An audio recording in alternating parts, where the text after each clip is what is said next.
13번째, 몬순. 제11장. 오른손. 2020년 5월 14일. 홍대 앞 주차장 골목이다. 이미 푸르스름한 새벽녘의 그곳은 색깔뿐 아니라 오직 그 시간대에만 풍기는 거리의 냄새까지 정확하게 기억하고 있다. 수많은 사람들과 차들로 붐비던 클럽에 입장하던 수시간 전과는 전혀 다른 모습의 그 한산한 거리를 뛰어다니는 나를 발견한다. 여느 주말과 다른 모습이 있다면 그날은 나 혼자라는 것이다. 주말이면 항상 함께이던 친구들이 없으니 거리 전체에 나 혼자밖에 없는 듯 적막하다.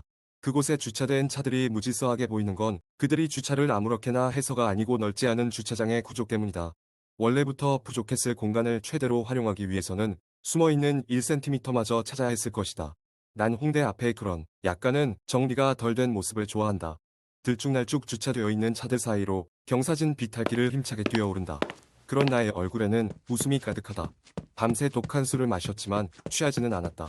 매 주말이면 예외 없이 가장 독한 술을 마시곤 하지만 클럽에서 빠져나올 때까지 계속 취해 있던 적은 없다. 어둡고 사악한 공기로 가득했던 지하 클럽의 문을 나서고 지상의 신선한 새벽 공기를 들이마시는 순간 몸과 정신이 해독되었기 때문일 것이다. 곧 비탈길의 꼭대기에 이르렀고 그곳에는 파란색 네온 불빛을 내뿜는 건물 한 채가 우뚝 서 있다. 신기하게도 단 한 번도 본 적이 없었던 듯한 낯선 교회, 눈이 아플 정도로 찬란한 파란색 네온 불빛은 다름 아닌 그 교회 정면에 박혀있는 대형 십자가의 것이었다. 그 위협적인 십자가를 시선 뒤로 보낼 정도로 가까이 다가서면 그 대신 눈앞에 펼쳐지는 것은 교회 건물 뒤로 보이는 풍경이다. 낮은 건물들로 빼곡하게 들어찬 조용하고 평화로운 그 마을 역시 내가 알고 있던 홍대 앞의 익숙한 모습이 아니다. 그 마을 뒤로 펼쳐진 지평선 위로는 뜨겁게 이글거리는 노란색 태양이 떠오르는 순간이다. 그 뜨거운 열기 덕분에 조금만 더 그곳에 머무르기라도 한다면 곧 증발해버릴 것 같았지만 난 그 태양으로부터 눈을 떼지 않기로 했다. 어쩌면 난 그렇게 증발해버리기를 원했던 것 같다. 그렇게 증발해버리는 것만이 지금 느끼는 이 평화를 내 안에 영원히 가둘 수 있는 유일한 방법일 것 같았다. 파란색 네온 불빛을 내뿜는 위협적인 대형 십자가를 등 뒤로 하고 있었기 때문에 그 모습을 직접 볼 필요는 없었지만 그것이 그곳에 여전히 우뚝 서 있다는 사실을 잊지는 못하고 있었다. 영원히 적막하기만 할 것 같았던 그 순간 어디에선가 멀지 않은 곳으로부터 알아들을 수 없는 언어로 시끄럽게 떠드는 목소리가 들렸고 덕분에 난 잠에서 깬다. 하시시를 끄는 그날 이후로 매일 밤 꿈을 꾼다. 여전히 변하지 않은 채 그대로인 악몽과 같은 현실 속 나에게 주어진 한 평반의 독방 안에서 다시 한번 눈을 떴고 오늘이 이곳에서의 5번째 아침임을 자동으로 알게 된다. 체포된 이후 단 한 번도 머리를 감을 기회가 없었다.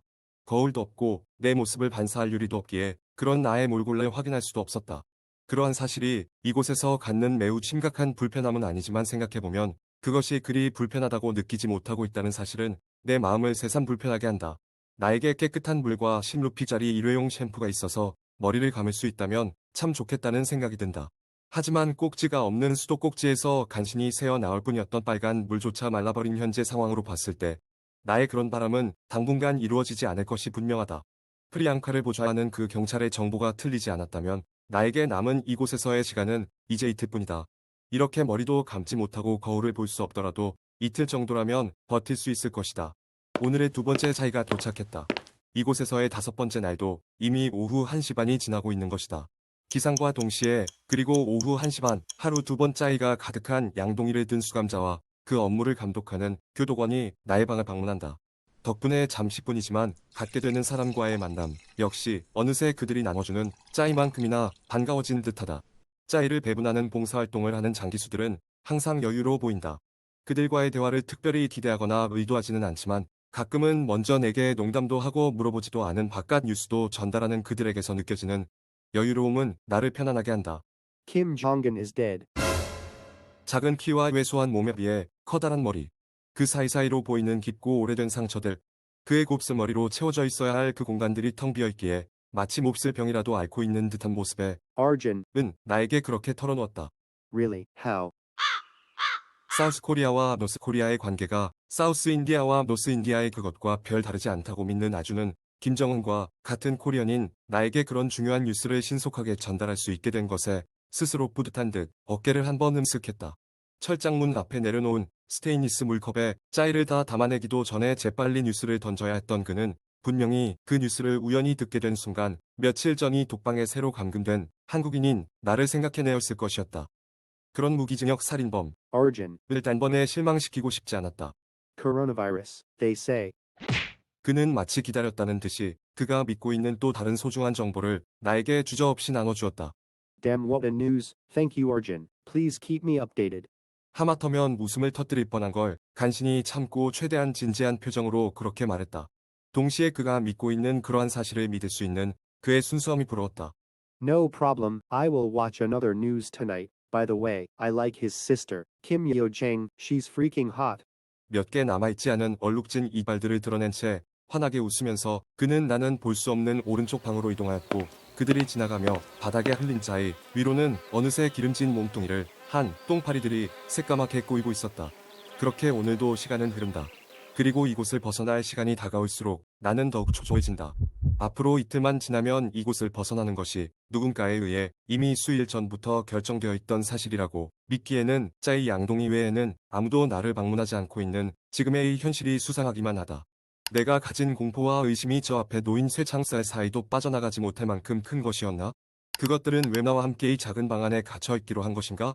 이틀 후 그날이 오면 여느 때와 마찬가지로 기상과 동시에 짜이 양동이가 도착할 것이고 난 잘 훈련된 짐승처럼 동시에 눈을 뜰 것이다.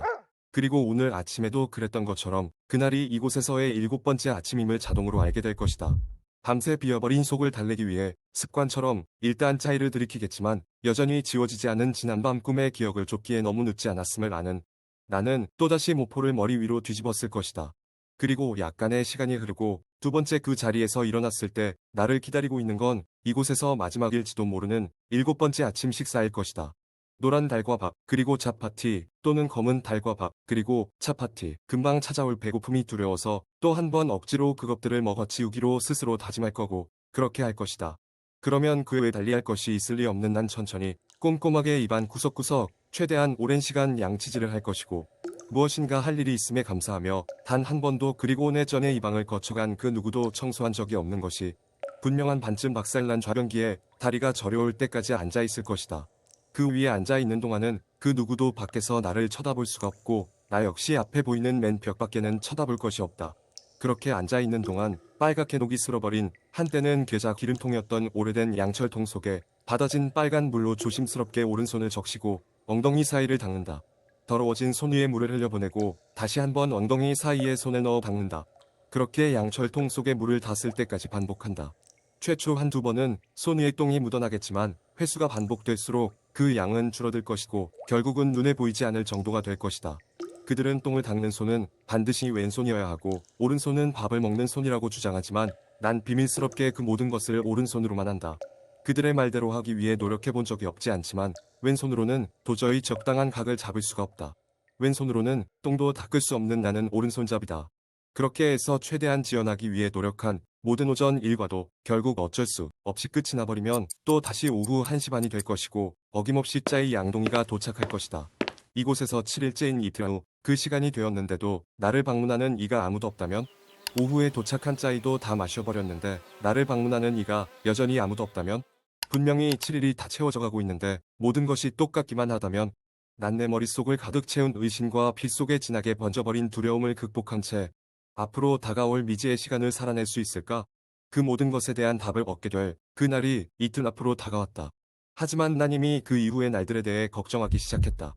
자꾸만 지금 내가 가진 이 희망은 더 이상 유효한 희망이 아닌 것처럼 느껴지려고 한다. 다 끝난 줄로만 알았던 오늘 하루가 아직도 끝나지 않고 있다.